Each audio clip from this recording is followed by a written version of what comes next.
বাংলাদেশের কক্সবাজারের কুতুপালং এখন বিশ্বের সবচেয়ে বড় শরণার্থী শিবির। আগে ছিল কেনিয়ার দাবাব শরণার্থী শিবির, যে জান্তা বাহিনীর হাতে নির্যাতনের মুখে প্রাণ নিয়ে তারা বাংলাদেশে আশ্রয় নিয়েছিল, সেখানেই এখন ফিরছে লড়াই করতে।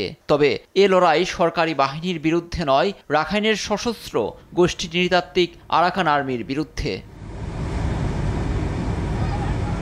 তাদেরই রোহিঙ্গাদের একজন রফিক গত জুলাইয়ের কোনো এক সময় কুতুপালং শরণার্থী শিবির থেকে ছোট্ট এক নৌকায় পাড়ি দেন মিয়ানমারে। গন্তব্য বাংলাদেশের কোলখেসা গৃহযুদ্ধে বিধ্বস্ত রাখাইন রাজ্য, যেখান থেকে তিনি 2017 সালে পালিয়ে বাংলাদেশে ঢুকেছিলেন। এসব নিয়ে সোমবার এক প্রতিবেদন সামনে এনেছে বার্তা সংস্থা রয়টার্স। উঠে এসেছে চাঞ্চল্যকর তথ্য।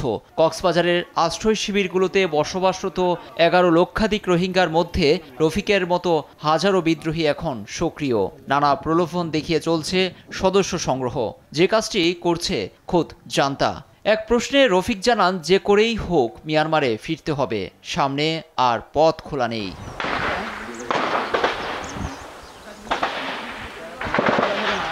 মিয়ানমারের সংখ্যাগরিষ্ঠ বৌদ্ধ 2016-17 দিকে রাখাইনে রোহিঙ্গাদের উপর দমন পীড়ন চালায় সেনারা। পালিয়ে আশ্রয় নেয় বাংলাদেশে। তাদেরই অনেকে নিজ দেশে ফিরে সেই জান্তার হয়েই লড়ছেন, কারণ একটাই, নাগরিকত্বের লোভে।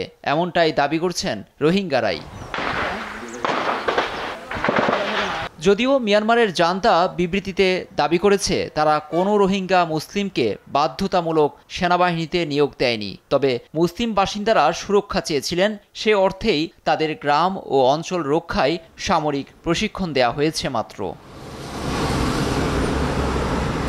রাখাইন রাজ্যের বড় অংশ নিয়ন্ত্রণকারী আরাকান আর্মির বিরুদ্ধে তাদের এই লড়াই যোগ করেছে নতুন মাত্রা।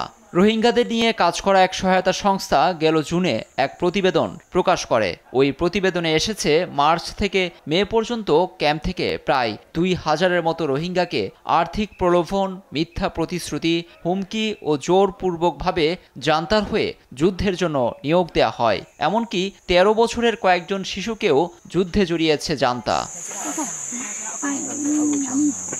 এ বাস্তবতায় রাখাইনে আরাকান আর্মির অগ্রযাত্রায় কিছুটা ধীরগতি এসেছে। চলতি বছরের গোড়ার দিকে যেভাবে এগোতে দেখা গেছে সশস্ত্র গোষ্ঠীটিকে, সে অর্থে বদলেছে দৃশ্যপট। কারণ হিসেবে দেখা হচ্ছে রোহিঙ্গাদের অনেকে সরকারি বাহিনীর হয়ে লড়াইয়ের যোগ দেয়াকে, যেখানে আরাকান আর্মির ধারণা ছিল স্বল্প সময়ের মধ্যেই হয়তো দখল নিতে পারবে রাখাইন, কিন্তু তাদের ধারণা ভুল প্রমাণ হয়েছে, এমনটাই বলছেন রাজনৈতিক বিশ্লেষকরা।